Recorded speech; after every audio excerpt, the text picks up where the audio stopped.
Hello, everyone. Welcome to It's Sybil. I am Sybil Wilkes, and everyone is here today. Welcome back, Myra J. Oh, hello everyone. Hello. It's good to be back. How was your vacation? It was After very the nice. vacation, It was very nice. It was very nice. I had to learn to talk teen again, but yes, you yes, work with teens, or actually those that haven't even reached full teenhood. yeah, So, yeah. It kicked right in. It was just a little jolt at the beginning. There was a lot of okay, whatever. I don't know. Yeah, and how old of a teen are we talking? 18. 18. Nice. And a graduation gift. Yes, yes, That yes. was It was nice. a lovely graduation gift. That was very nice. Hello, Quinn. How are you? I'm doing good. I had my end of the year eval for my job today, and I was told that I am exceeding expectations. Yay! Very That's good. great. And I And got asked to teach an honors course next year on multicultural Nice. leadership, and I'll be teaching about the Black resistance. So I'm about to well, you're get well get schooled the in party that. rolling. Here we Did they go. did they talk about your new hair? Yes, my boss, Miss Gann, did talk about it. She cut her hair too into TWA as well. But she's like, Quinn, like every day, like you're doing something new. Like, how is it you can make every look, just like look right for you? So I'm still trying to navigate this. I'm not used to not feeling nothing on my neck. I feel Mhm. very, very naked in the shower. Wait till the Um, winter comes. I know. I don't know what I'm gonna do. I kind of feel like just grabbing my head throughout the day, just like this. But it's all good. And Stephen Hill, is that ever a problem for you? He's frozen. He's frozen. I'm He's in sure he has shock. a He's comment. in It'll shock just at be the a look. little delayed. Yeah. But I'm glad that your educational skills are highly valued as much, if not more, than your hair skills. So good for you. Very good. Stephen Hill is with us, but he's not with us. Um, yeah, he's going. I think he needs to go out and come back in. All right, and Quinn also has a guest this afternoon, so we look forward to talking about that during Happy Pride Month, everyone. Happy Black Music Month. And let us move to the What You Need to Know newsletter. This is our free newsletter. Please go to sybilwilkes.com. We try to share with you what we think you need to know as far as it pertains and affects the African American community. And if you go to sybilwilkes.com, give us your name and your email address. We'll have it in your email box every Monday through Friday morning, and we touch on a number of topics, such as Quinn is our LGBTQ plus contributor. We also have politics and social justice, as well as mental health and wellness. Quinn, let's talk about your story in the newsletter. It was a big night at one of my favorite TV events, and that was the Tony Awards that were presented Sunday night on CBS. A different kind of Tony Awards because of the Writers Guild strike, but a very, very history making event, wasn't it? Yeah, so we actually had two winners who were the first openly non-binary performers to win Tony Awards in the actor category. One was for a musical, and their name is Alex Newell. And the second actor won for their role in Shucked J. Harrison G. And I just want to make sure I'm pronouncing this right, which was also in a role for a musical called Some Like It Hot.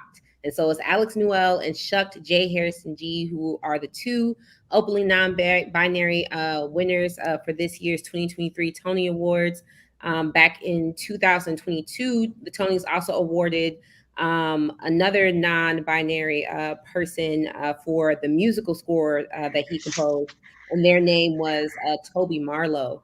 But a lot of actors and a lot of people have chosen to withdraw their nomination just because a lot of these award shows are still very much so gendered, and it doesn't allow room for any gender expansion or for non-binary or gender fluid folks. So there are some folks who either withdrew their name from the opportunity to win, and so this is setting a precedent.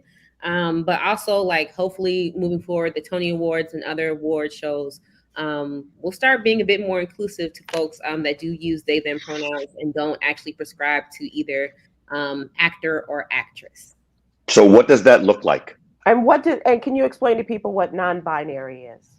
What? Yes, non-binary. So when I say binary, that means male or female, woman or man. So somebody that's gender non-binary means they don't identify as a woman or a man. They use they them pronouns, and they don't either sit on either both sides of the gender spectrum. And so Stephen had asked, what does that look like? I can see um, people being nominated for awards just without gender language. So if we just keep things as actor and not necessarily always as actress, or if we just keep things as best singer and not necessarily best female singer, or if we keep things as like, best producer and not best male producer, just without the gender language. Because I know, like, and I don't want to say back in the day, but I understand how there seems to be separate categories, so then like people can compete fairly. But if if we start looking at gender expansive folks or the need for gender inclusivity for gender binary folks, we will see that gender really isn't something, at least in terms of the arts. I'm not going to get into sports today, but at least in terms of the arts, that it isn't a biological hindrance when it comes to stratifying talent. Like, it really is something that we can take away and just say, like, oh, like, this is a good actor. Like, Denzel Washington can be in the same category as Viola Davis. Won't that cut the awards in half then, in terms of how they are presented, Myra? I mean, Myra, as one who has been in the business, will that take away from, best actor, or would it be fair to say best performance of a drama. female character? Yeah, look, I'm just being very, very honest. I'm not there yet. I don't fully understand, what's happening here. That doesn't make it wrong. I'm just saying I don't understand it. If you don't want to be male or female, no offense. If I call you either or, I'm gonna try to remember. But they, them, that, there, and the other. I'm just not there. I do believe that they have the right to be identified as they wish. I'm just saying. I'm just. So, Kwyn, will that, if they go in a non-gendered category, will that mean that they will cut down on the number of awards that they get, or will they do a consideration of best performance by an actor of a female character or of a male character? But then that's still identifying it, though, right? Well, I think the idea also would have to. Sorry. Oh no, go ahead. Wouldn't it just be like, for example, piano lesson, best performance? Ta-da. Yeah, I mean, it's just like, okay. I mean, I'm speaking from, I don't know, Myra and Stephen, they know about like the mechanics and the logistics that go into award short. So I'm speaking from a place that doesn't really know. I'm just speaking from a place that's trying to be more gender expansive. In an ideal world, I will hope that we focus less on if it's cut in half, how would this look like? But also just saying, like, hey, if we're identifying somebody by their talent and not necessarily by the role that they played, but really like the talent in that role, is gender what really matters here? Like, what really is mattering? What really matters in terms of the celebration and the accomplishment, and the title? And I know it can seem a bit scary. I mean, like, not even scary, just weird and like really outlandish, because we have all really consumed just heteronormative things. Like, we all grew up, including myself, like, there's a girls' restroom and there's a boys' restroom. Like, we all grew up with these two things. And so I know it's very weird and kind of uncomfortable for us to really like remove that. But I think if we look in a different lens from somebody who identifies as somebody that's not a woman and somebody who identifies as not a man, then they do have to exist in this world that hasn't existed yet. Just imagine how uncomfortable it is for them. And so I think the labor is on us as cisgendered people to try to switch our lens of perspective, and remove like our privilege, because we do have privilege. We're cisgendered, like we identify with the with as a our male or biological sex that we were assigned at birth, and that's why me and my cisgendered. So we do have a privilege where like the world caters to us. But imagine a world that did not cater to us, that did not say, oh, like this is, you're a woman and you have this. And that can be a bit more vulnerable. But I just encourage us to recognize that if we free other folks, then we are free as well. And that's all. So go ahead, Steve. As a person who has done a few award shows or two, and actually had this question, there was once a time when there was a push to take get rid of the female rap category. I don't think that's really relevant. Here's what I believe is relevant to this, right? So first of all, combining things as ever one performance and getting rid of male and female will half the number of awards and therefore make us have to expand more time. So that's not it's going to be difficult for that to happen, or else we have to make up more awards in different places, right? So it's a time thing more than anything else. But I liken it to the rap category in hip hop, right? So there was a time before there was a rap category in hip hop, and so in the first few years, rap existed, but there was no category for various reasons. One of them because there just weren't enough. There weren't enough pieces of product, and people didn't understand the genre and everything else before that. It took a few years, took a moment for there to be enough actors in that category, enough candidly cisgendered understanding and cisgendered pushing for that category. The equivalent of cisgendered when it comes to like people in the pop and the R&B were pushing for a rap category for it to happen. So I believe that there will be non-binary categories as there are more non-binary roles that are generated, because I think that's an important thing. I think certainly this plays some like it hot, where there are two men running from the mob, and then they, dressed as women. This is based upon the old movie with Jack Lemmon and Tony Curtis. That they, there are the switching of roles. I guess I'm talking about not about a man playing a woman. I'm talking about actually a cisgendered role. I mean, about a non-binary actual role within the body of the right. flag. It's not a man playing a woman or a woman playing a man. It's actually this person is this person. Here's a question: what if I want to be, if I am nominated for a role, I want to be nominated as Best Actress, and God knows I deserve it. So, thank you very much. So I think there's a precedent for that for MJ. MJ, who was actress in Pose, I believe. Oh, in Pose. She won as an actress in Pose, right? Transgender, not non-binary, right. but transgender. So I'm not.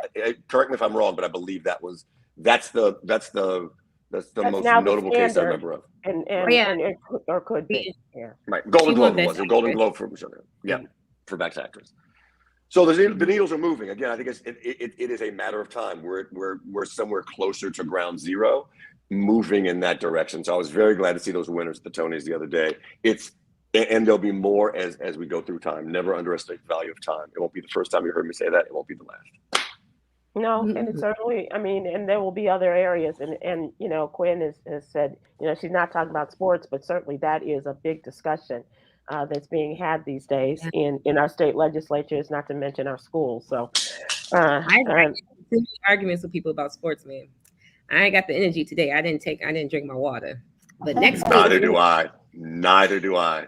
I'm going to need some alcohol in that water, I think, to have that conversation. Okay. Let's move on. All right, Myra, I'm not mad. No, water, let's move on to some other things that are in the What You Need to Know newsletter. Every week we have an affiliation with the organization Black and Missing Foundation. There's a young woman who is missing. Her name is Naomi Che Melton. She's been missing since the 12th of June. She's 15 years old, from Baltimore, Maryland. Take a look at her picture and the information regarding her situation in the What You Need to Know newsletter. If she does look familiar to you, if you know something about Naomi Che Melton, please go to the Black and Missing Foundation and let them know. We've been able to share a number of successes where these people have been found very quickly, and thanks to folks who take an interest in this and want to help. Also, want to take a look at the politics of our world. And while while Donald Trump was in court on the day before in Miami federal court and making his not guilty plea regarding the 37 counts of holding on to national security material and other things because he says it's his presidential right. The government does not believe that. So he was in court. But at the same time, there's a discussion about a conservative organization, a super PAC, a political action committee that's run by one of the richest men in the world. His name is Charles Koch. He and his brother are gazillionaires.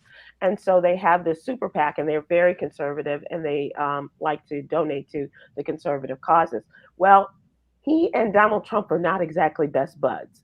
And so the super PAC has put together these digital ads in which they are letting Republicans know that if they elect Donald Trump in the primary and make him the Republican nominee, that is going to mean a win for Joe Biden. He said that is what that, and as I said in the story, that's the quiet thoughts that are now being spoken out loud because they think that Donald Trump is such a divisive character that it will only encourage people to vote for Joe Biden, if not go for a third party, but definitely they will move away from the Republicans. And his thought is that there are other Republican candidates that are better choices than what are there now, about 10, 12 of them. There are better choices than you had with just Donald Trump in 2016 as it came out and in 2020. So it's going to be interesting to see how this all plays out. And I don't think he's wrong. I think that this is something that Republicans, are now saying. And I said the quiet thoughts of Democrats are now being spoken out loud in this particular story. And talk about the one of the ads called "No Thanks" says Trump can't win and we need new leadership. Another of the spots was called "Only Way," as a voiceover saying the only way Biden wins is if we nominate Donald Trump again. So it's going to be interesting to see how this all plays out and where the money is going to go because Donald Trump is in a mell of a hess, as my mother used to say. He is in deep excrement because not this is not the first case. This is not the first federal case that he's going to face, perhaps over the next, let's say, 12 to 16 months. Two So, words, two words, two words.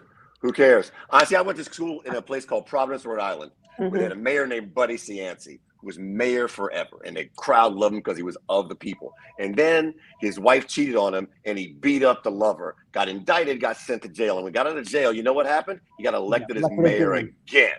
You know what happened when he got indicted again? He got elected as mayor again. I'm also from the city where Marion Barry was the mayor, right? And if Marion Barry ran today, he'd win as mayor. Now, Marion Barry's been dead for a while, and he would still win in D.C. Point is, there are too many people right now in this country who are Trump. So I agree with the money if they, somebody else, but until that money finds a candidate specifically that they're willing to back to go against Trump, not Trump is not a platform. It's not going to work. It's not going to work. No, I get it. And then I think that's what they are trying to make people understand that there's no character, there's no candidate named not Donald Trump. But there are people and they need the money. They need Charles Koch's money in order to mount a campaign in which they can present themselves to the American people, not Mike Pence, not all of these, not Donald Trump's, not Mike Pence because of the close association, but have a real campaign and a discussion in the debates about what they bring to the table. And I think that's what it's going to, when you start throwing these ideas out there, then that is what they're hoping is going to be the end, that it will not be Donald Trump. And you got the people like Carrie Lake saying, there's 75 million people just like me, and we all have NRA memberships, and that's scaring a lot of people. So, sometimes you don't need the billions of dollars. You just need one wackadoodle to come up and make these comments that are going to change people's minds. Go ahead, Kwyn. I'm sorry. Go ahead. Oh, I was gonna say I saw on Twitter that there's a super PAC forming against Ted Cruz as well, and so I'm very interested in like all these people that have all this money that are just really funding instead of just for a specific candidate, like Stephen Hill said, they're just forming against one, which I Mhm. think is just interesting. Like, why don't you go the other way? But And especially since well, I don't know that I he's don't think going to Ted run. Cruz actually has a good chance, does Well, he? he didn't have a good chance last time either. So, and I don't know that he has a chance in hell for, just waking up the next day in Texas, doing the things that he does. But it's really interesting how people choose to spend their money. I don't have any, so I can't tell you how to spend your money. Myra, what were you going to say before we wrap this up? This whole Republican Party thing is reminding me towards the end of the movie of The Help, when Mhm. Viola Davis's character went to her racist boss and just said, "Ain't you tired? Tired of all this lying and just living foul." I just want to say to the Republic, "Ain't y'all tired?" And I have a mean, slice of my pie. please, a whole pie I'm serving to you Okay. guys. But I'm like, this is the best. This is the best you really think you have to offer. You are get Fox News had on the crawl about wannabe dictator. Yeah, yeah. I'm like, ain't you tired? They gotta be tired. Yeah, and that's all they got is, yeah, casting aspersions on the opposition there. Mhm. It is now time for our What's Really Going On segment, and Kwyn has a guest. Kwyn, will you please introduce your guest, the esteemed Dr. Nicholas Jones? Yes, so Dr. Nicholas Jones is a double boarded certified plastic surgeon specializing in both aesthetic and reconstructive surgery in Atlanta, Georgia, Myra. He is the owner of Nip and Tuck Plastic Surgery in West Paces Ferry. Dr. Jones is a native New Orleans and received his Bachelor of Science in Chemistry and his medical degree from Louisiana State University. While at XULA, he pledged as a member of Kappa Alpha Psi Fraternity Incorporated. He completed surgery residency at Albert Einstein Medical Center and his plastic surgery fellowship at Medical College of Georgia. Dr. Jones has advanced training in microsurgery from the University of Mississippi Medical Center. After completing his training, he did a clerkship with Dr. Marcelo Arujo, a world-renowned cosmetic surgery in Sao Paulo, Brazil. He is a member of the Oh, American that would be the BBL, would it not? He is a member of the American Society of Plastic Surgery and a fellow of the American College of Surgeons. He has served as a board member of the Charleston chapter of Susan G. Komen. Dr. Jones has also appeared as a guest expert on several media outlets, including the Ricky Smiley Morning Show. His philosophy is to provide high quality aesthetic and functional results while maintaining the highest level of professionalism and uncompromising safety and comfort. And he's also a member of the 100 Black Men in Atlanta.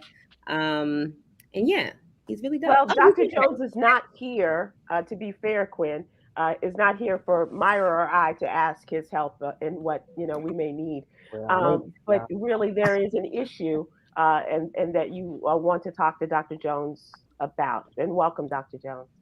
Thanks for having me. Yes, welcome, Dr. Jones. Definitely so glad that you were able to find time within your busy schedule to hop on this live with us. And I wanted to particularly talk about gender affirming care. In the whole spew and the whole targeted attack against queer folks, there is this conversation around like what is gender affirming care and what is it not, why is it important? And so can you talk about in your esteemed experience as a plastic surgeon, what is gender affirming surgery and what does it entail? Sure. Thanks again for having me. And so for me, gender affirming surgery is for those cohorts of people who, identify as a certain sex and they want to physically make those changes. And so as a plastic surgeon, what we do is help them make that transition. A lot goes into that. First and foremost, we're going to make sure that they're mentally stable to undergo procedure. And then in addition to that, also, obviously, it's your overall health. Make sure it's safe for you to physically undergo the procedure. And so what we're seeing on social media is a lot of people, I see lots of GoFundMe's for like top surgeries and like bottom Mm-hmm. surgeries for trans men or for trans women. Can you sort of like expand on like what top surgery or what bottom surgery is? So top and bottom, when you say bottom, we're usually referring to the genital reproductive organ. So Mhm. bottom surgery could mean like a penile implant or a penile reconstruction or removal of the penis and creating a vagina. And so that's bottom. Top surgery is, everything above, like breast mastectomy or removal of the breast or placement of breast implants, facial feminization, things of those nature. Yeah, so with everything going on in terms of gender affirming care for youth, and also like have you performed any surgery like on trans folks, like for adults? Yes, on adults, I've done some top surgeries, and mostly it's the body, like breast implants or mastectomies, Mhm. and then I have done a little bit of facial feminization, but not very in depth, because some of those procedures they can take 6 to 12 hours. And so, for example, with the facial feminization, let's say it's a male or female, and men typically have harder faces. Like for example, the brows, like you have to do a coronal incision where you incise Ooh, wow. along the scalp, and pretty much you're peeling the skin down, and then you're burring down the bones. And sometimes, if it's really thick, you may have to actually cut it out and kind of break it apart, put it back together, and uh, place it back. Hmm. So I mean, it's very invasive and it can be dangerous. Like, I mean, it's not something that you just go in and say, "Oh, I want to have the surgery," and you go home and the next day you healed. I mean, it's a risky. I'm not gonna say it can be risky if done in the wrong hands. And it's non-reversible. The bottom surgery is non-reversible. Oh, okay. I would say some of the top surgeries can be reversed. And so you mentioned on a younger cohort of patients. I I find it very problematic with especially like young adults or adolescents. I don't think it would be appropriate because mentally they they still haven't figured out who they want to be, and you don't want to. I wouldn't want to do something that's pretty much irreversible and they have to deal with it the rest of their lives. A lot of those patients, in that patient population, there's a higher incidence of mental illness and also suicide attempts. So, Mhm. what age, if I may, Quinn, at what age do you start having the conversations with patients that come to you that you feel comfortable with having the discussion about some sort of surgery? For me, they need to be adults. So, is that 18? Is that 21? Is that Yeah, that's 18. 25? 18. That's Okay. 18. Yes. Okay. And we're talking about surgeries. We're not talking about like social transitions, and we're not talking about like puberty blockers or even just calling a child by their preferred pronouns. We're talking about the surgery. Surgery. Yeah, Yes. the Okay. surgery. I Yes. just want to distinguish because I think a lot of times with media they clump it all together, and there Right. hasn't been an actual unbraiding of what gender affirming care really is. And care Hmm. also consists of calling people by their preferred pronouns, and also just like affirming people in like their existence. Right. But you had also talked about mental health and health in general. And we have seen how there have been folks, who have physically departed, by or unfortunately by a result of pursuing some surgery. So can you talk about the safety requirements, but also just like the cautionary that folks should actually consider before like wanting to pursue like any type of gender affirming or like any type of surgery? Right. Yeah, absolutely. So, the gender affirming surgeries, I think those surgeries can be a little bit more challenging as a plastic surgeon. So, first and foremost, as a prospective patient, I think it's really important that you know what you're getting or who you're going to. And so you need to do some sort of research, because everyone who says they're a plastic surgeon, they aren't necessarily a plastic surgeon. And then even within the field of plastic surgery, it's such a broad field. Like, you can be a plastic surgeon and only do hand surgery. Question. Mm. Oh, did we lose a doctor? He didn't want to answer my question. I, It's I a think friendly question. no, he's here. It's a friendly question. Oh, did I? Yeah, Yeah, we you went lost, up. Did I? we lost you for a second, Dr. Jones. Yeah. Myra has Yeah, a I question think for you. okay. Okay. Question. What about post care? So let's say someone has gender affirming surgery. How long do they have to do aftercare with you? And what do you find is one of the biggest surprises that your patients have when they come in for aftercare? So the aftercare for, like I said, I only do top surgeries. Okay. It's pretty basic. I mean, they come in maybe like a 1 or 2 a week after their surgery, and then basically I'm just checking their incisions. And there are some things that you can do to optimize the healing process, and we emphasize those. And then a lot of times for the female to male, I feel like they're usually more aggressive. They want to be more active.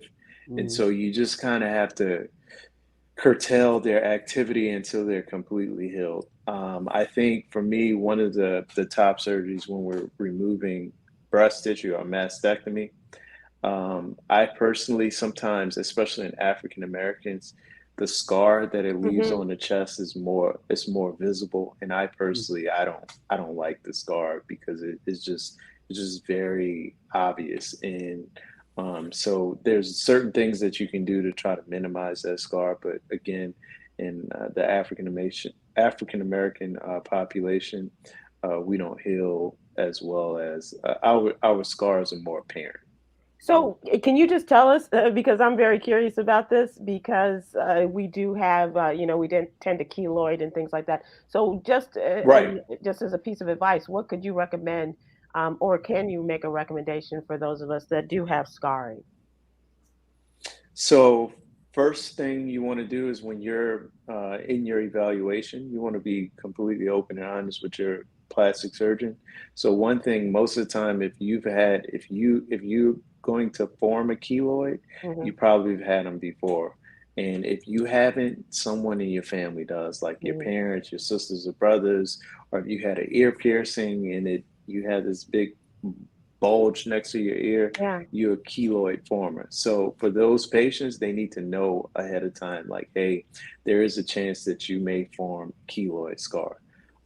There's things that we can do, just very uh, detailed and meticulous surgical technique, the type of suture that you use, and the post-op therapy that you provide. Like, I'm a big believer in the use of silicone dressings, whether that's a gel or the tape. I think it helps with the healing process, help keeps the scar flat, compression garments, all those sorts of things, they help. Or when they recognize that it's forming, to come into the office, we can do steroid injections. Interesting. Um, we have just a couple more minutes before the end of this segment. Stephen Hill, do you have a question? No, first of all, I applaud you. It can't be easy. I appreciate that you are affirming the way people want to be, especially obviously in adults. And I'm sure you have pushback from probably members of your own family about doing that. So I appreciate what you're doing. What's your best case scenario? Like what experience have you gone through that provided the best result that you can think of? No names, obviously, but like, what's the situation that you guys have? So I think for me, when it's a patient who's come in and they have a very supportive family, friends, just a nice support team, Hmm. and they are realistic with their expectations. They're transitioning, and we can sit down, we have a conversation, and I give them the expectations, and their expectations fall within something that I could provide. It usually turns out well. And typically, I think the the female to male, the mastectomy, they're usually pretty happy.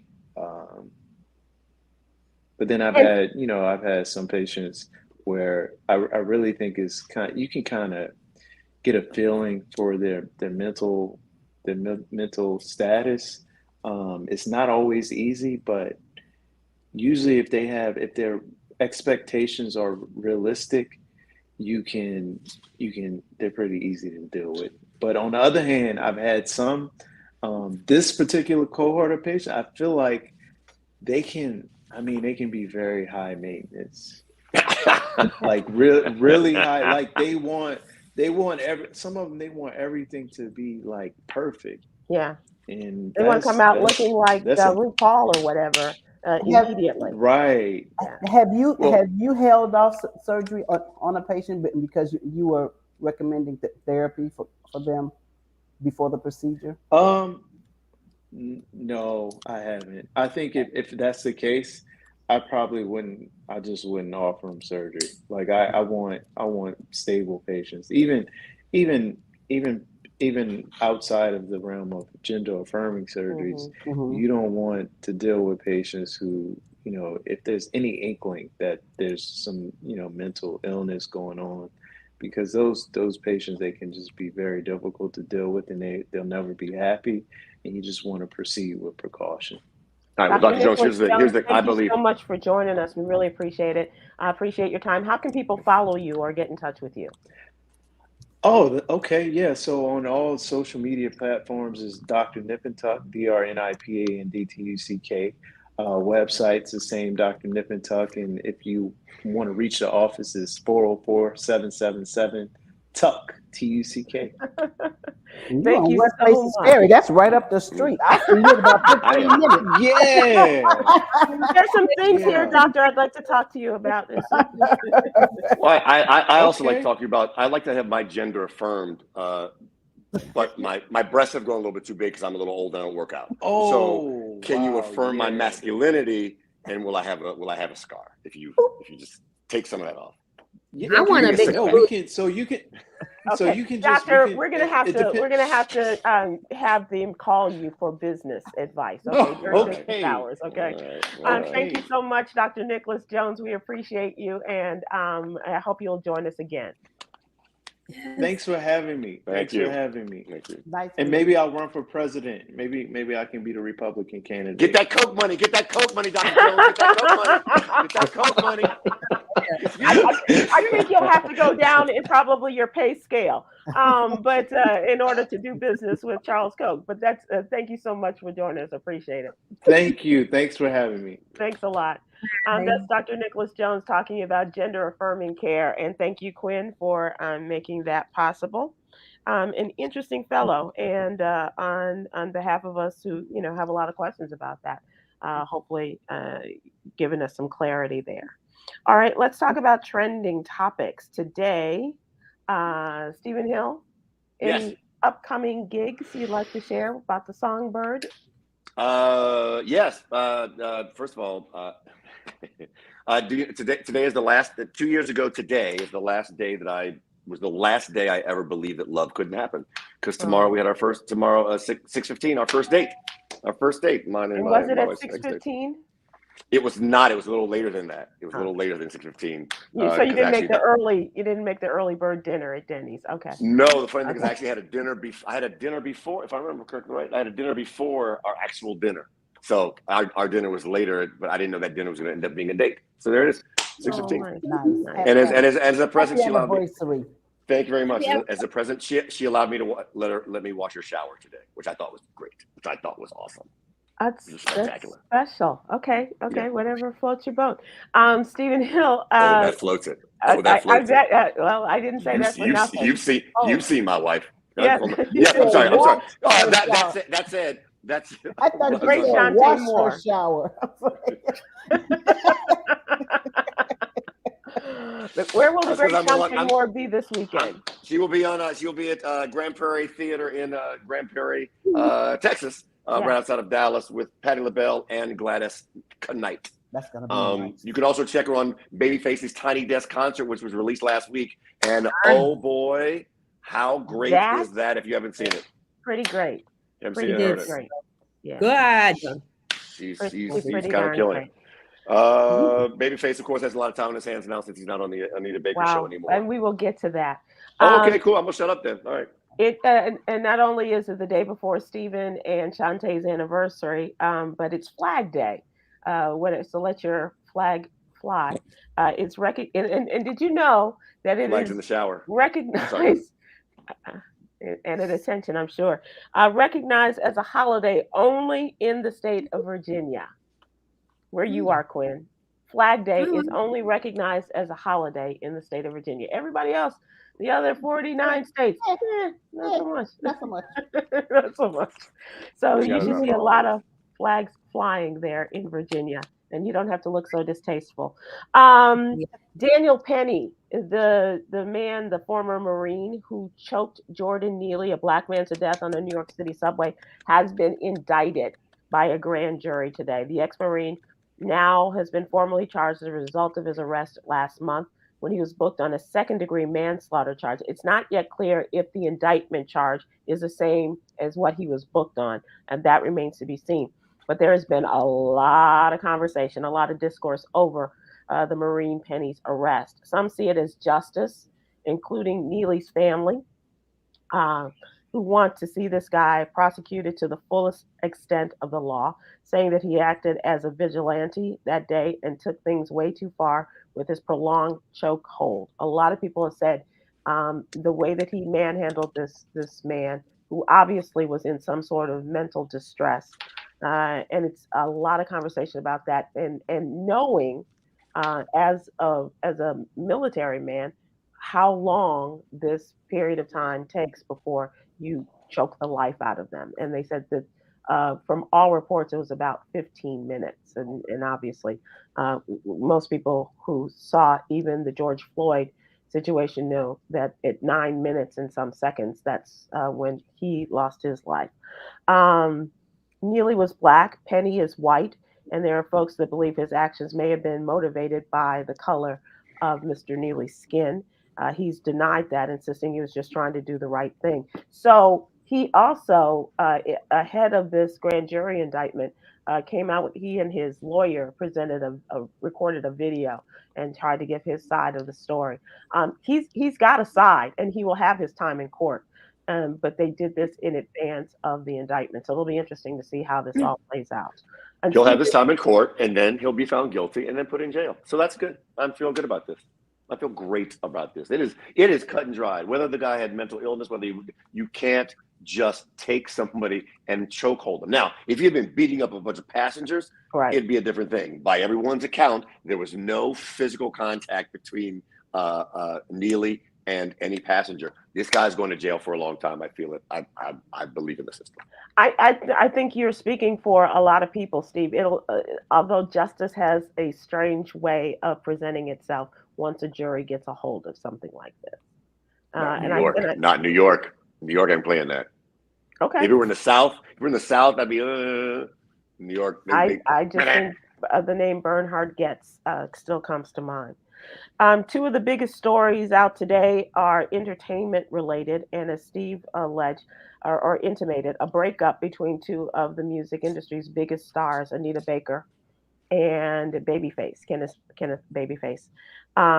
Ms. Baker revealed that she reached her breaking point Tuesday and felt the best course of action was to go about the Songstress tour, alone. She said she was forced to put up with violent threats on behalf of Babyface's fans, which seems kind of interesting because he's Babyface. How violent are his fans? But that whatever she felt that it was a need for her to cut him loose for her own personal safety. And anyone who objected to the absence of Face for the remainder of the tour date, she said they will be allowed to get a refund for their tickets. And it seems that it wasn't so much the contretemps between Babyface and Anita, but it was between their fans, right? They were going back and forth against each other about the time and all of this. And as someone said, online unpleasantries. Online unpleasantries. Online unpleasantries. They demanded that Anita Baker bill Babyface as a co-headliner, but this tour is called the Songstress. Yeah. So online was out of line. So And Stephen They're Hill, really you're friends of both. I'm gonna go with yes. Uh, survey Not says. to I be said earlier, never underestimate the value of time. So time has withered some and strengthened others in this. None of this surprises me. Well, no, that's not true.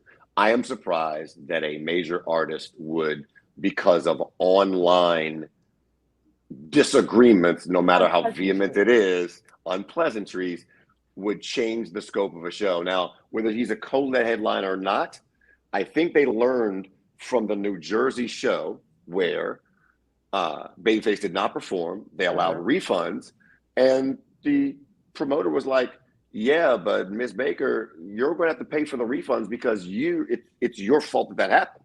And there were a number of people who asked for refunds because Anita Baker show is a wonderful show. Right.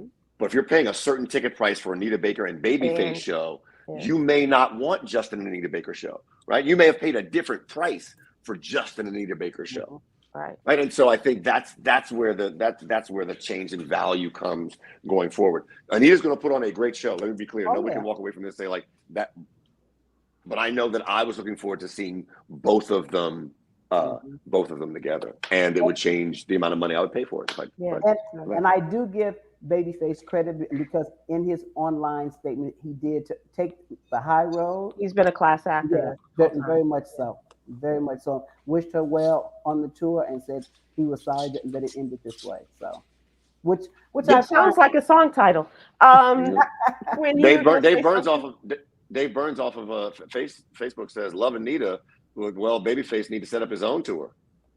Well, I thought the Kim and Babyface that Babyface was the headliner for that one.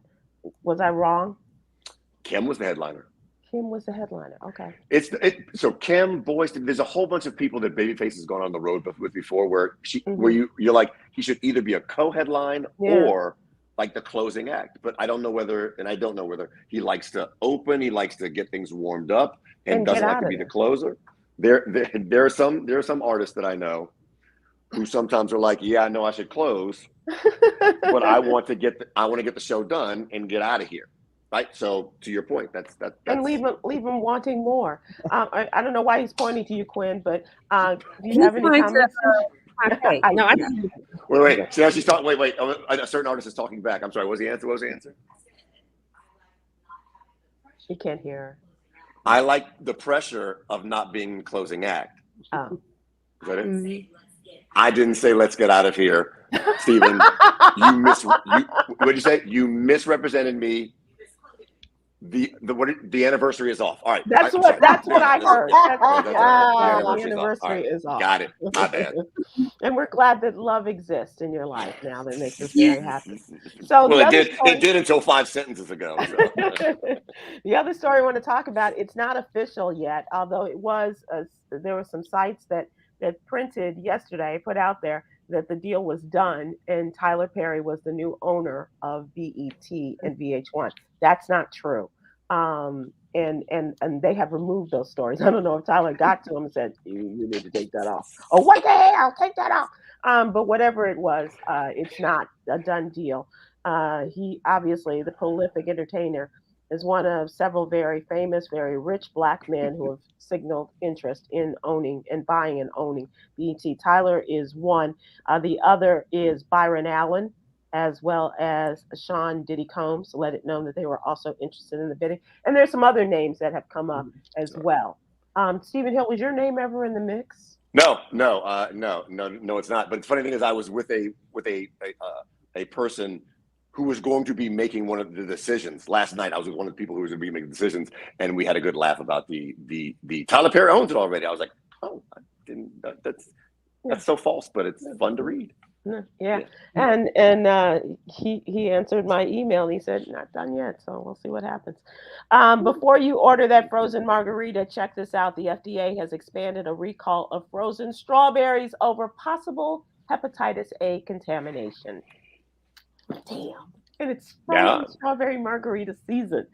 Um, but they're being recalled nationwide. The latest recall, an ongoing investigation into the hepatitis A infections linked to frozen organic strawberries imported from Baja California, Mexico, in a number of stores, Walmart, Costco, and the HEB stores across 32 states.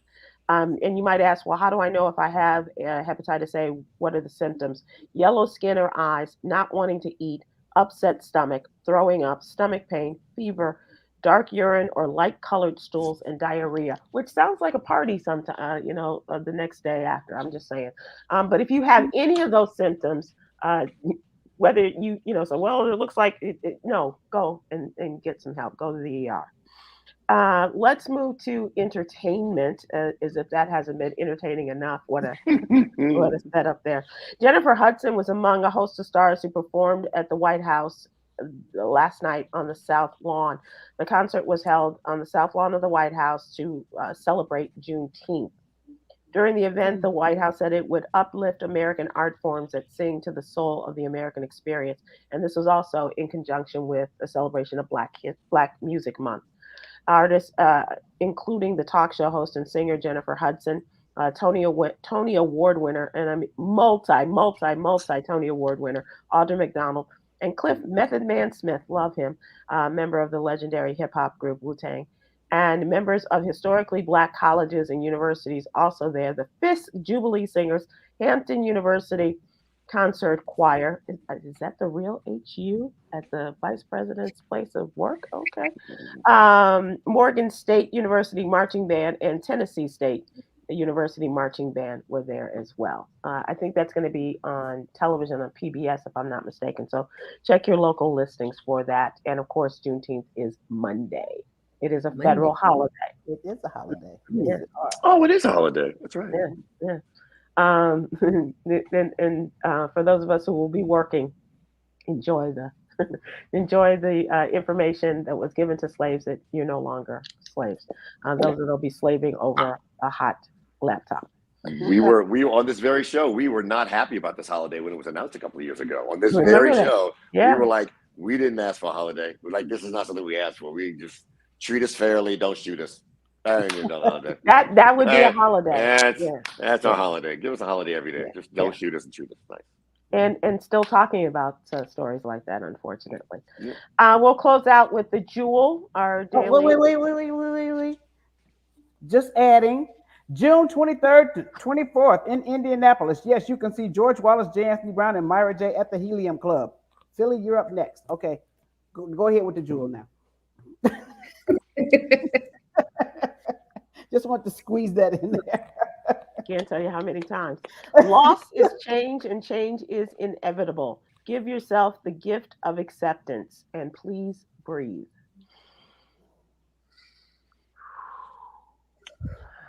All right, everyone. Happy anniversary to Steve and Shantae. Enjoy your summer, Kwyn, Myra. We'll see you on the road. What I was supposed to breathe in and breathe out. I wasn't here for 1 week out and changed the rules. What was I supposed to breathe in? Breathe in the who? We'll try to tutor Myra after hours here. Yes. Thanks so much for joining us, everybody. Breathe in love, breathe out love, and keep love with you. Now, it may be physically impossible, but you should do it anyway. Bye-bye,